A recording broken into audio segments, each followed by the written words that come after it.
Hey there, what's happening? How's it going? So I'm having another lazy day here in India today, but decided to go ahead and record a short, simple one here. It's been a while since I've done the what's in my backpack video, so let's go through it. Now, important to make clear that this trip of mine has been mostly to hot, warm places, a couple places a little bit cool in the evening, and so I mostly have stuff for warmer temperatures. However, I am prepared for colder temperatures to an extent, and then if I am somewhere genuinely cold, then there are just a couple of things that I would need to add to my backpack, to my stuff here, in order to be fully ready in really cold temperatures. So I will explain what I mean about that in a couple of minutes. Let's start off first in the bathroom. So toiletries are toiletries. Everyone has their own kind of stuff. Don't need to point out everything individually. Bought some Indian shampoo there to try a different one in addition to some other shampoo that I brought with me. But I wanted to show this, a sarong. And so I have two sarongs with me. Here is the other one. And the reason is, number one, I don't travel with a towel anymore because basically all hotels will provide a towel. A towel is thicker, takes up more room, and these sarongs are very, very thin and fold up very compactly. And so they have multiple uses. They can be a towel if you don't happen to have one in the room, or especially when going to the beach. So the reason that I have two is, one would be mostly just for going to the beach, and then it packs up small, goes into the day pack that I would go to the beach with, and then you can lay it out, and it is actually bigger than a towel, most likely, and you can use it to dry off. You don't need a real thick towel to dry off at the beach, and so that does the trick and is just much more compact. And so the reason that I have the second one is for kind of multi-purpose, various things that you can use it for, but what I'm using it for here is to mop up the floor after taking a shower, because here in India and in many other parts of the world, especially in Asia, then the shower goes onto the floor, gets the floor all wet, and then you have to deal with it somehow if you don't want to be getting your feet wet, because you get your feet wet in the bathroom, and if they're the slightest bit dusty or dirty at all, then when you step back into here, then you get dirty spots all over, and so it is really a genuine conundrum. And so the best way to deal with it is to make sure after your shower that your floor in the bathroom is dry. Now, fortunately, I am here in the desert of Rajasthan, India, where it is very dry air, and so it dries up very quickly. So there is the squeegee thing right there. So after showering, then you use that thing, get most of the water out of the way, and then I would use that, dry out this area here, not worry about that over there, and then the rest of it is going to dry out on its own quickly. All right, so here, obviously, laptop for everything, editing my videos, uploading, YouTube, email, yada yada, and then phone, various cords, and then my water bottle, which goes in my smaller day pack there. And I highly recommend this one or something similar, Clean Canteen Insulated. So insulated is the operative word. So when I came across this water bottle because I needed a new one, at first I didn't like it because I could tell that it was a little bit heavier, and I thought, well, that's wasted weight to be carrying around a heavier bottle than I would need to, because I'd always had non-insulated water bottles. But this thing is a freaking godsend, because it means that I have cold water at the beach. I only put water in this so that it doesn't get stinky with juice or tea or whatever. But I had always had the non-insulated water bottles, and so you put cold water in there, and then a few hours later, especially if you're at a hot beach, then you're drinking, warmish water. This thing keeps it nice and cold, like 24, 48 hours or so. And so that really makes a big difference to have nice cold water when you're in hot places. And then I have things here kind of laid out around the bags that they go in. And so I have my day pack here, which is outdoor products. I don't know what the rest of the backpack is called so that you could actually find the exact same thing, but I got this at Walmart. I've gotten these several times at Walmart and they seem to keep carrying these. So check Walmart if you want the same thing. And then the big backpack is a Fieldline Tactical. It says there, you can't really read it, but Fieldline Tactical Delta 65. So the 65 refers to liters, so a 65 liter backpack. So it is kind of medium sized, which is perfect for traveling, not really going to work for like wilderness backpacking. I have a separate backpack back in my storage space in Oregon that I use for my wilderness backpacking adventures. But a perfect traveling backpack. It will work for trekking in the Himalayas because you don't need to be carrying your tent and all that kind of stuff. So I've had that for, 5-6 years or something and love it. Good luck finding it. I found it at a store in Ukiah, California. I think it was a Big Five Sporting Goods. There was just one of them there, so I don't think that they are like all over the place and easy to find. And so the small day pack here that I use when exploring around a city, going on day hiking, bike trips, etc. during the day. And so, important jacket. So this is kind of a warm jacket, and so this goes along with the warmer stuff, which I will get to in a second. Now, this is not a good jacket for Hawaii or Thailand, the tropics in general, where it is likely to rain a warm rain, because this is a warm jacket good for cold weather. It is supposed to be waterproof. I've never really fully tested it in actual like pouring down rain. The problem is if you are in a warm place, the tropics, it rains and it's warm, and then you go to put this on, you're going to be really hot in the warm weather in the rain, and then you're like sweating on the inside and stuff like that. But anyways, that is the one that I have now. I have other, thinner rain jackets that would be better, but this does the trick, and it will come in handy if I end up somewhere colder. And then this is my journal. Not that I really journal. My YouTube channel is basically my, video journal, but this is my information journal with lots of essential info in there. Pen, sunglasses, of course, and then the wallet, little change pouch, foldable scissors, lip stuff, a can opener, my Leatherman knife, my money belt, which I never actually wear around my waist, but in there, passports, because I have more than one passport, bank cards that aren't in my wallet, backup bank cards, and the usual very important stuff. And then this little bag goes inside there with me during the day, because there are a few things that I might want to have with me in the course of the day. One is after bite. So this is for if you get bit by mosquitoes. I don't have mosquito repellent. If I was somewhere with lots of mosquitoes, I would have mosquito repellent. But this is just always in with my stuff, and if you get bit by mosquitoes, then this does a pretty good job of making the annoying pain go away. And then fork and spoon, backup toilet paper for emergencies, and then a little bag here with a couple of things, including a copy of my passport. So a paper copy. I also highly recommend taking a picture with your phone and having it on your phone, and maybe also sending that to you in an email. So if you lose your phone, your backpack gets stolen, and so you lose your passport, everything, including your phone, you can always get it in your email. And then fingernail clippers, a whistle, just emergency thing. Never needed that, fortunately, knock on wood.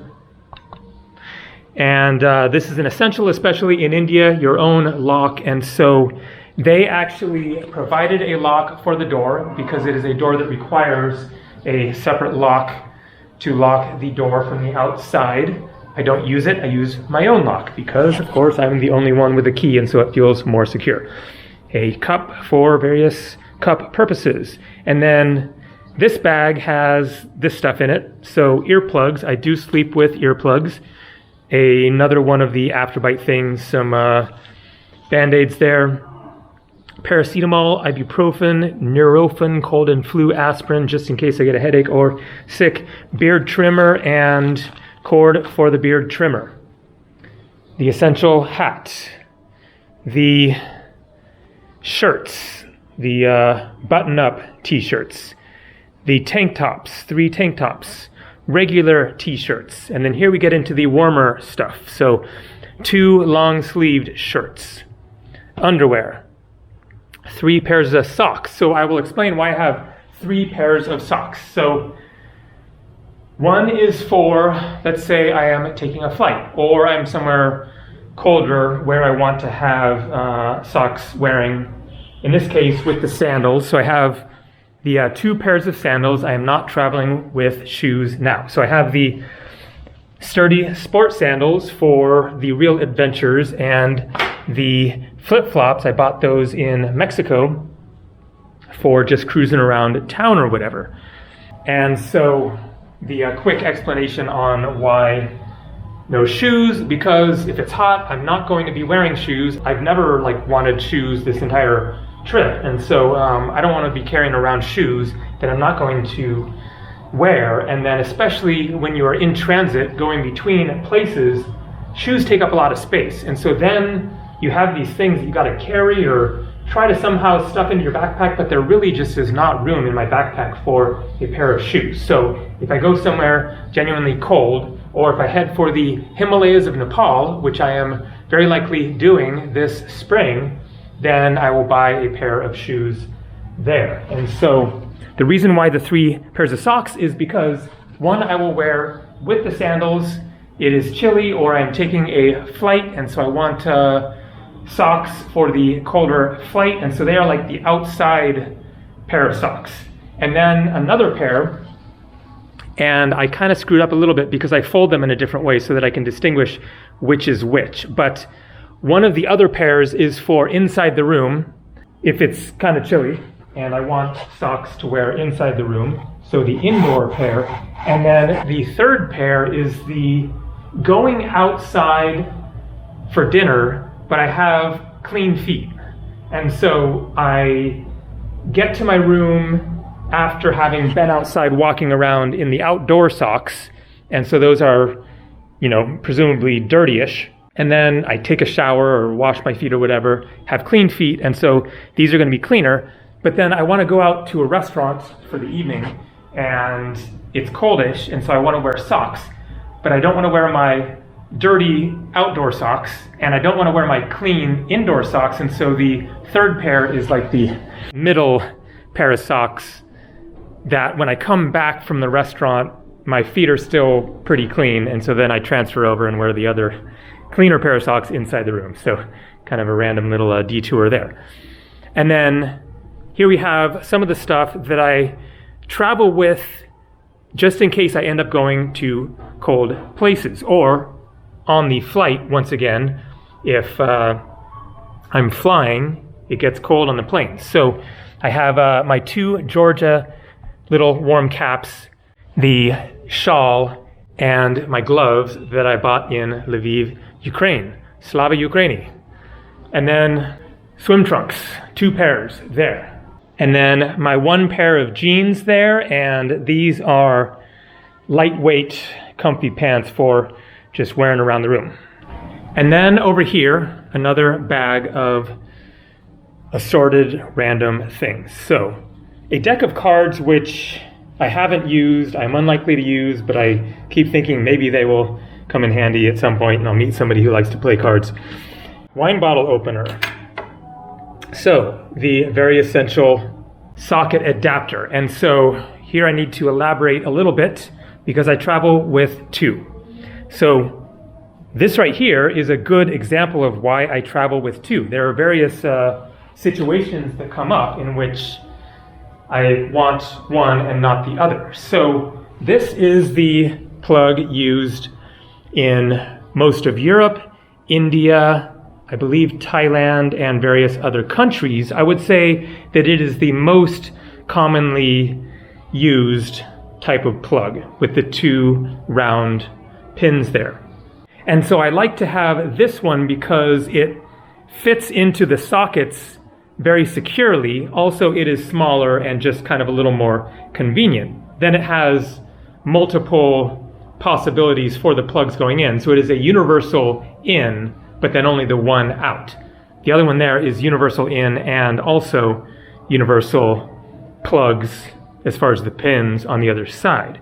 And so I prefer to use this one if I'm somewhere with just the two pins like that. But there was a problem here, which is that, oh, well, that's funny.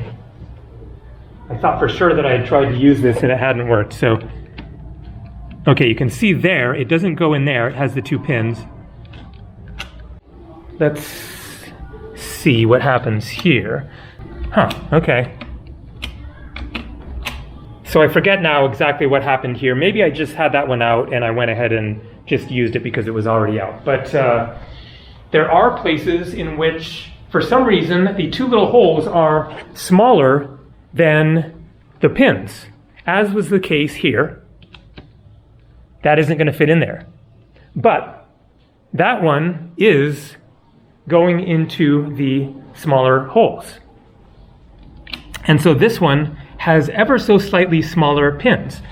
And so again, this one won't go into that, but this one will. And so that will come in handy sometimes, in which I would literally be out of luck with this, even though I was in a country that uses the two pins, and then all the sockets have the smaller holes, and so it just won't work. And then, of course, there is the situation of the different types of pins, and so that is really more what this one is for. So this is the two round pins, and then you have the British, and this one works also in, I think, like Cyprus and some places in the Middle East, other places beyond just the United Kingdom. And then you have the two pins which the United States, Canada, Mexico, etc. uses. And so I had bought this before this trip, and then I went to New Zealand, of course, and got there and realized, oh no, they don't use any of the pins that I am familiar with.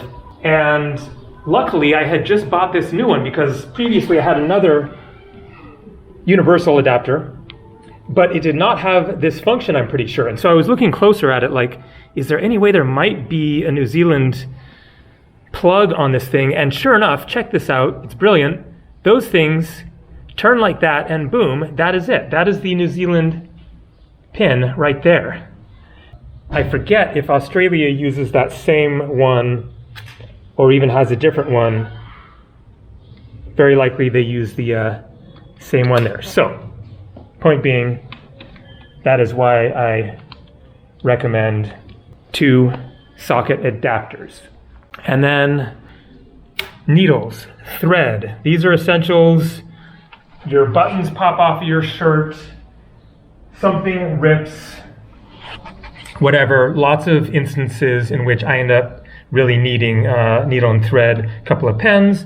So this is exactly what I'm filming with right now, the exact same setup, what I'm holding in my hand there. Same deal, DJI Osmo Action 1 camera with the black fuzzy wind slayer, it is called, around it, which is probably why the camera was overheating yesterday when I was walking around, because that's like a jacket on your camera, but it's usually never a problem. And this is super essential because it blocks out the wind noise. Otherwise, a lot of my videos would get totally just destroyed by scratching wind noise. And then also it doubles as, if you drop it, it's a protector. It's like soft and squishy. And also it is just easier to hold in your hand, it's just more comfortable in your hand. So I highly recommend that. I highly recommend the DJI Osmo Action. Still filming with the 1 because I bought the, maybe it was the 4 or something a year ago, and then there was an issue with the files not working with my editing program. They were way slower dealing with them to the point of being almost impossible. It was an absolute nightmare trying to edit the one video that I filmed with that DJI Osmo Action, whatever it was, 3 or 4. And so I returned that camera for a refund, and I'm sticking with the 1. If it ain't broke, don't fix it. It just works amazing. No issues, basically, other than that overheating yesterday, but that was literally the first time that I can think of it ever overheating in the years that I filmed with this camera. So, and then this is where all my cameras go and camera accessories. I'm actually traveling with 4 cameras total, including the backup one there, but they're all nice and small. So my GoPro, which I use for underwater filming mostly, or backup if I use up all the batteries or whatever on the other one. And then this is my Sony RX106. And then my blanket that I travel with and use whenever there are issues with the blanket in the hotel room, which is very often. For example, this blanket is quite thick, and so as it's warming up, I will likely switch over to using this one. Or if the blankets are too big or too small or too thin, or they don't have a blanket, or they look dirty or whatever. So there's lots of instances in which I'm glad that I have my own blanket. Tomorrow, back to the adventures, most likely, although we'll just see. I'm taking every day here, just doing whatever I feel like. I will be here in Pushkar for at least another 4 days, and then I will see after that. I'm considering my upcoming plans for seeing more of India. So that is all for now. Lots more coming from incredible India. See ya.